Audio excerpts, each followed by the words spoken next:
नमस्कार, मैं हूं नवजोत। आप देख रहे हैं IBN7। तबाही का एक साल।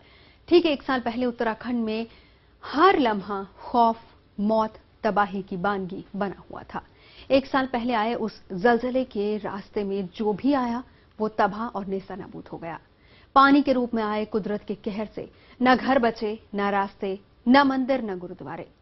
तबाही का ऐसा ही मंजर दिखा केदारनाथ से 30 किलोमीटर दूर बसे गोविंद घाट में। हमारे साथी स्मिता शर्मा ठीक 1 साल पहले यहां पर आई थी। उस बेहद खराब हालात में उन्होंने रस्सी से उस पुल को पार किया था। 1 साल बीत जाने के बाद दोबारा स्मिता वहां पर पहुंची, जानने की कोशिश की वहां 1 साल बाद क्या कुछ बदला है। आइए दिखाते हैं आपको। उत्तराखंड त्रासदी को 1 साल हो चुके हैं और तब और अब की तस्वीरों को लगातार हम आप तक पहुंचा रहे हैं IBN7 पर। इसी कड़ी में आज हम आ पहुंचे हैं गोविंद घाट। यहां से 13 किलोमीटर आगे है घंगरिया, उससे 4 किलोमीटर आगे हेमकुंड साहब। त्रासदी के वक्त जब मेरे वीडियो जर्नलिस्ट कमल देव और मैं यहां पर पहुंचे थे, आपको बता दें यहां पर भारी संख्या में यात्री फंसे हुए थे सड़क मार्ग के कट जाने की वजह से, और अलकनंदा नदी उस वक्त पूरी तरह से उफान पर थी। नदी ने एकाएक अपनी दिशा बदल ली थी और राह में आने वाले तमाम इमारतों को उसने नेस्तनाबूद कर दिया था। यहां हम हेलीकॉप्टर के जरिए आए थे और अलकनंदा नदी को हमने एक रस्सी के जरिए पार किया था। रस्सी को पार करने में कई सारे जो हैं जोखिम भी उस वक्त इन्वॉल्व थे, लेकिन ITBP के पर्सनल वगैरह सारे यहां पर जुटे हुए थे। हालांकि आज अगर आप देखें तो उस पॉइंट पर एक ब्रिज नजर आता है जिसके जरिए जो तमाम यात्री हैं, श्रद्धालु हैं, वो आराम से नदी को क्रॉस कर पा रहे हैं। अभी भी इस पूरे इलाके में पुनर्निर्माण का कार्य जारी है। ट्रकें, JCB मशीनें, तमाम तरीके के जो ट्रैक्टर्स वगैरह हैं वो लगे हुए हैं। सड़क निर्माण करने की कोशिश की जा रही है। नदी ने यहां पर कई मकानों को ध्वस्त कर दिया था, लेकिन आज हम देख पा रहे हैं कि कई मकानों से मलबा हट चुका है और मकानें जो है वापस नजर आ रही हैं। गुरुद्वारा भी पूरी तरीके से तैयार खड़ा है और यहां पहुंचने के लिए अब लोग बाकायदा अपनी वाहनों को लेकर ही सड़क मार्ग से आ सकते हैं।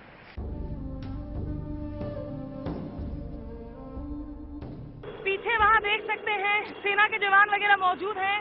कुछ शायद ब्रिजेस या रोपवे बनाने की कोशिश की जा रही है। हम वहां से देख पा रहे हैं एक लड़की को लाया जा रहा है। उनको ये कितना मुश्किल काम है इस तरीके से रोपवे चलाना? ये मुश्किल तो कुछ नहीं है। रोप जो ये है ना, बहुत मजबूत रोप है ये। अच्छा। इसमें कम से कम 2-2.5 हजार kg का क्षमता इस रोप में।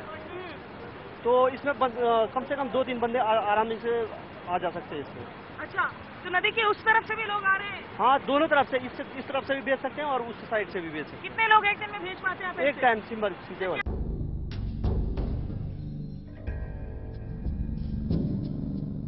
यहाँ लोग कितना डर रहे हैं रोपवे में आने में, उनको कैसे समझा रहे हैं आप लोग? कोई डर नहीं रहा है, वो जाने को उत्सुक है और वो अपने पार पहुंचना चाहते हैं, किसी तरह अपने घर पहुंचना चाहते हैं।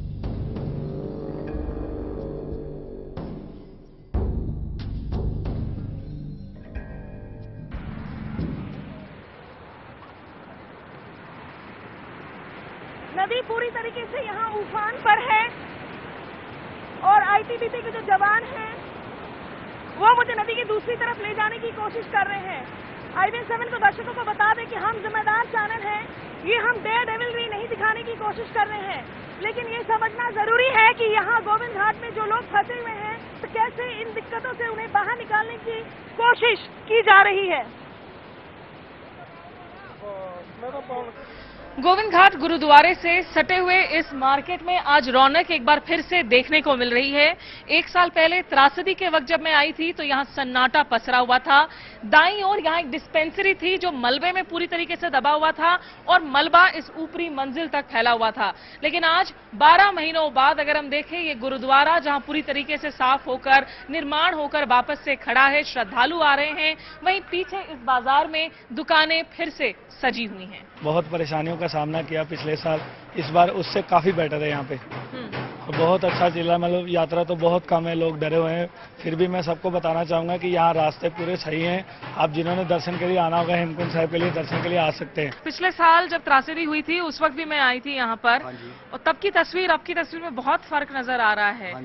किसकी मेहनत का रंग है ये? मैम गुरुद्वारे वालों ने बहुत हमको, मतलब कि जो भी है जितनी सफाई वगैरह है, यहाँ पे सेवा सिंह जी है मैनेजर, उन्होंने बहुत अच्छा काम किया। जितना भी जो सफाई वगैरह थी, 2-2 बिल्डिंगें मलबे में धसी हुई थी, उन्होंने आगे काफ़ी सारी सफाई करवाई है। जो मार्केट की थी उनके सहयोग से थोड़ा बहुत, जो जिला पंचायत है उन्होंने भी किया। 11:30 बजे के करीब थोड़ा थोड़ा पानी आ रहा था। उसके बाद हम दुकानदारों ने पहले तो वहाँ से श्रद्धालु निकाले, 7-8 हज़ार श्रद्धालु थे। उसके बाद जब हमने सबको निकाला, एकदम यहाँ से पानी आना शुरू हो गया। उसके बाद पुल भी टूट गया, ट्रांसफार्मर जो जितनी लाइट वगैरह है सब कुछ चला गया यहाँ का। और उसके बाद हम दुकानदारों ने जो श्रद्धालुओं को निकाला, उसके बाद हम अपनी जान बचा के यहाँ से भाग गए। किस मुश्किलों में अभी जी रहे हैं यहाँ पर? हम तो बहुत मुश्किलों में जी रहे हैं, ना तो खाने को कुछ है, ना पीने के लिए पानी है यहाँ। ये पिछले साल हम यहाँ पर आए थे, तब यहाँ पर पूरा मलबा भरा हुआ था। जरा सा बताइए उस वक्त कैसी हालत हो गई थी गुरुद्वारे की? 16 तारीख रात को पानी बढ़ना शुरू हुआ था और सुबह 4:15 बजे तकरीबन सारे गुरुद्वारे के भीतर में पानी आ गया था और मलबा सारे भवनों में, गुरुद्वारा साहब में पूरी तरह से पत्थर रेत भर गया था। और जिस दरबार साहब हम देख रहे हैं सामने, तो इसमें 5 फुट के करीब रेत था। कैसी थी आपकी यात्रा? बहुत बढ़िया सी। बहुत बढ़िया सी। रास्ते वगैरह कैसे हैं अभी? बहुत ही ज्यादा बढ़िया जी। संगत भी, यात्री भी बहुत ज्यादा बढ़िया जी। बहुत ही ज्यादा रास्ता बढ़िया जी। गोविंद धाम तो जी हेमकुंड साहिब का सारा रास्ता बहुत बढ़िया जी।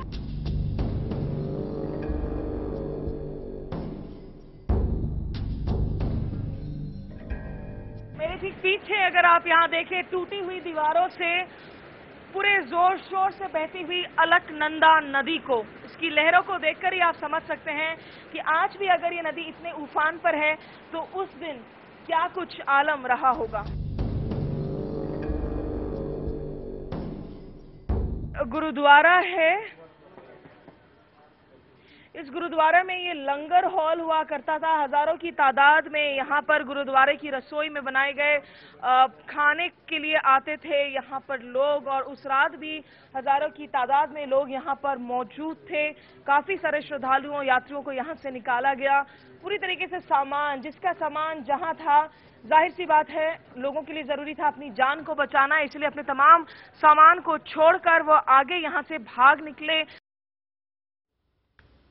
हम आपको दिखा रहे हैं हमारी खास पेशकश उत्तराखंड त्रासदी पर। गोविंद घाट की तरह ही सोनप्रयाग भी तबाही का शिकार बना था। स्मिता 1 साल पहले भी वहां पर गई थी, तब वहां का इकलौता बाजार पानी से पूरी तरह तबाह हो चुका था। आज जिंदगी ने दोबारा यहां अपने पूरे रंग में जीना शुरू कर दिया है। लेकिन क्या कुछ बदला है, क्या हालात हैं अब और क्या माहौल था उस वक्त, आइए आपको दिखाते हैं। त्रासदी के 1 साल बाद भी उत्तराखंड में कई ऐसे सड़क मार्ग हैं जो अब तक खस्ता हाल हैं। जल प्रलय में सबसे ज्यादा प्रभावित हुए थे उत्तरकाशी, चमोली और रुद्रप्रयाग जिले, और रुद्रप्रयाग के ही इस वक्त सोनप्रयाग में हम मौजूद हैं। सोनप्रयाग में ये रास्ता जो है, जो गौरीकुंड की ओर जाता है, गौरीकुंड से आगे आप केदारनाथ के लिए रवाना हो सकते हैं। लगभग 3.5 किलोमीटर का बेहद ही खराब रास्ता है, जहां सिर्फ और सिर्फ कुछ गिने चुने सरकारी लाइसेंस वाले ही जो हल्के फुल्के वाहन हैं वही इस वक्त प्लाई कर रहे हैं। सुबह लगभग 6 बजे से लेकर रात के 9 बजे तक यात्रियों को मुफ्त की सेवा जरूर दे रहे हैं, और यहां से करीब और 1 किलोमीटर आगे जो है यात्रियों को पैदल चलना पड़ता है, तब जाकर सोनप्रयाग से आगे आप अपने वाहनों को एक्सेस कर सकते हैं। निश्चित रूप से यहां अभी भी काफी कुछ काम किया जाना बाकी है, और पिछली दफा जब मैं आई थी सोनप्रयाग पूरी तरीके से घोस्ट टाउन नजर आ रहा था। आज यहां मलबा कुछ कम जरूर नजर आ रहा है, लेकिन जहां तक सड़कों का हाल है वो अब तक एक बड़ी चुनौती बनी हुई है। सोनप्रयाग में सन्नाटा पसरा हुआ है। आसमानी आफत के बरसने के 1 महीने बाद भी यहां बर्बादी का मंजर साफ नजर आता है। चारों तरफ बिखरे हुए साजो सामान, न जाने कितनी जिंदगियां बर्बाद हो गई, तबाह हो गई, अपनों ने अपनों को खोया। चंद दुकानें हालांकि अब तक यहां पर खुली हुई हैं। एक जनरल स्टोर है, एक चाय की दुकान है, होटल्स वगैरह, लॉजेस वगैरह, उन पर ताले जड़ दिए गए हैं। जो लोग अगर उनके किसी और गांव में घर वगैरह थे वहां जा चुके हैं, लेकिन जो लोग यहां अब तक बने हुए हैं, डटे हुए हैं, उनसे जानते हैं कि क्या वजह रही कि उन्होंने यहां से नहीं जाने का सोचा। आपका नाम बताइएगा। अजय सिंह चौहान। अजय सिंह चौहान, आप कहाँ के रहने वाले हैं? हम रामपुर के रहने वाले हैं। तो ये दुकान कब खोली आपने वापस आकर? ये हमने 24 तारीख को खोल दी थी। क्या सोचकर खोला? डर लग रहा था कि खोले ना खोले, कोई है तो नहीं, खरीदार आ रहे हैं दुकान में? हाँ, लोगों को बहुत प्रॉब्लम हो रही थी, सामान नहीं मिल रहा, तो हमने खोल दिया। इसी कारण हमने दुकान खुली रखी। राशन पानी की यहाँ पर मतलब बेहद जो स्थानीय लोग हैं उनको खास करके और दिक्कत हो रही है। खास करके कुछ नहीं, मतलब जो दे रहे रात दे रहे, जो मतलब भगवान लोग जो है रे मतलब वो दे रहे हैं, मतलब जो भी मिल रहा मतलब राजी खुशी से, मतलब जब तक बचे हैं तो मतलब तब तक मिल ही रहा है। मतलब कुछ लोग हैं जो मौत को जिन्होंने सामने से देखा उसे मात देकर सामने भी आए, लेकिन अब जिंदगी की जद्दोजहद है, अपना घर बार अपना कारोबार आखिर पूरी तरीके से किस भरोसे छोड़ दे, क्योंकि यहाँ रहते हुए भी जो है राशन पानी के लिए अब तक लोग मोहताज हैं। उत्तराखंड में आई प्राकृतिक आपदा के 1 महीने बाद स्थिति का जायजा लेने के लिए मैं वापस सोनप्रयाग आई हुई थी और उस वक्त की तस्वीर में और अब की तस्वीर में मुझे इतना ज्यादा फर्क नजर आ रहा है। कम से कम एक खुशी जरूर हो रही है कि जिंदगी की चहल पहल वापस से रुद्रप्रयाग जिले के इस सोनप्रयाग में देखने को मिल रही है।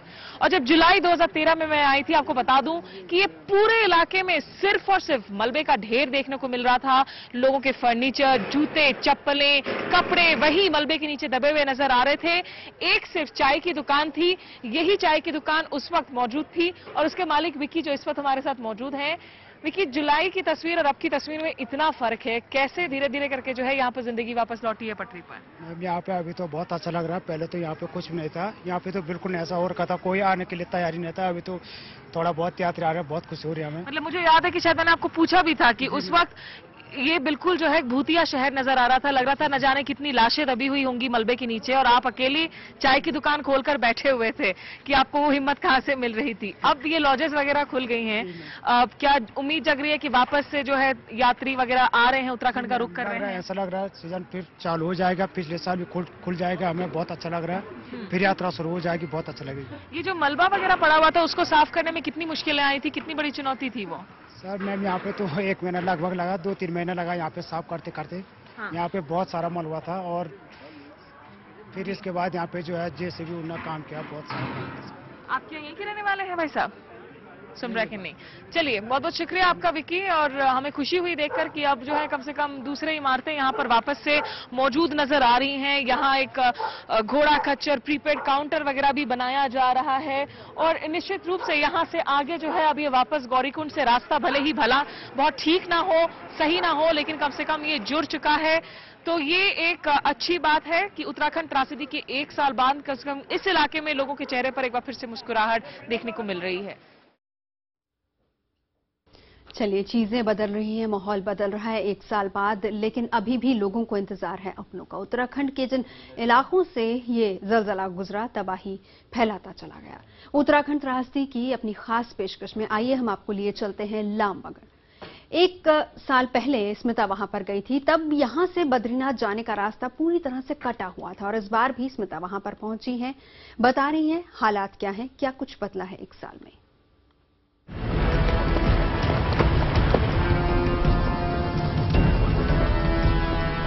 सड़क मार्ग कट जाने की वजह से पिछले साल बद्रीनाथ में हजारों की तादाद में यात्री फंस गए थे।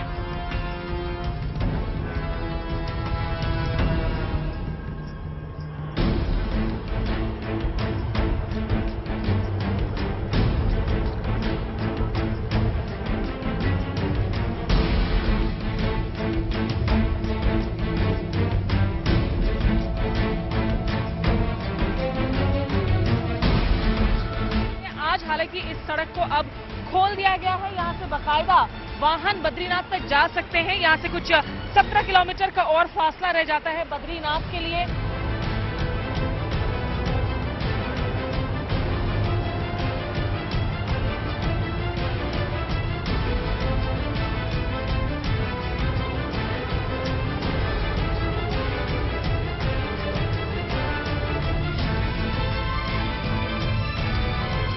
गाड़ियों को आप आते हुए देख रहे हैं, लेकिन कुछ ऐसे पॉइंट्स हैं जहां सड़क बेहद खस्ता हाल है, इसीलिए 1 वे ट्रैफिक किया जा रहा है, यानी कि एक बार में एक ही तरफ के ट्रैफिक को खोला जा रहा है। ट्रैफिक को रेगुलेट कर रहे हैं वहां एसडीआरएफ और जो उत्तराखंड पुलिस है उनके कुछ जवान।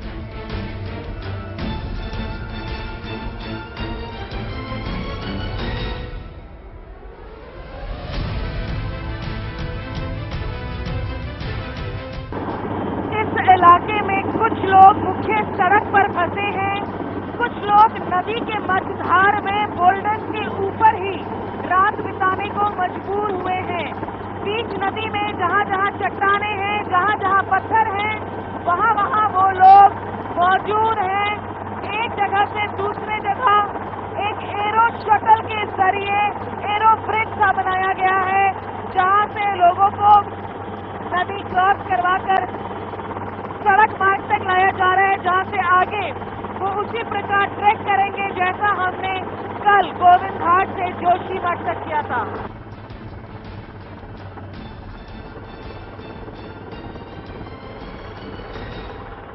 जब बारिश होगी तब देखना होगा कि आखिर बारिश की बौछारों को किस हद तक झेल पाती हैं ये सड़कें और किस हद तक तब मोटर व्हीकल्स भी इस रास्ते को एक्सेस कर पाती हैं।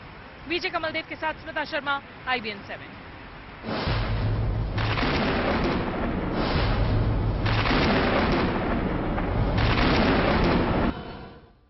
आप देख रहे हैं हमारी ये खास पेशकश केदारनाथ त्रासदी पर। बीते साल की त्रासदी का प्रेत अब भी उत्तराखंड पर मंडरा रहा है। पर्यटन व्यवसाय पर टिके इस सूबे के लिए बड़ी चुनौती है यात्रियों का भरोसा बहाल करना। तब के मुकाबले अब तीर्थ यात्रियों की संख्या में आई गिरावट से यहां के होटल, गेस्ट हाउस के कारोबार की कमर पूरी तरह से टूट चुकी है।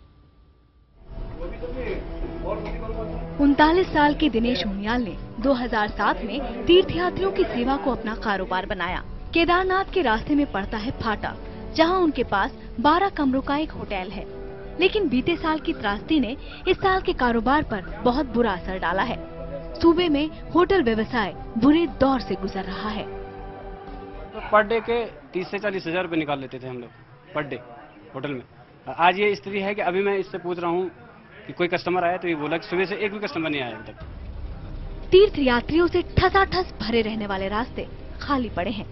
बीते साल की त्रासदी का आतंक इतना है कि इस साल लोगों ने इधर का रुख तक नहीं किया। जिस केदारनाथ की यात्रा के लिए 25 से 30 हजार यात्री हर रोज रजिस्ट्रेशन कराते थे, इस बार यात्रा के पहले महीने में सिर्फ 22,000 यात्रियों ने रजिस्ट्रेशन कराया है। टोटली मतलब असर पड़ा हुआ है यहाँ पे। पहले की तो यहाँ पर काफी बड़ा रस हुआ करता था, आज बिल्कुल भी नहीं। केवल स्थानीय लोग हैं, टूरिस्ट कोई नहीं है, और जो पिलग्रिम है वो कोई नहीं है।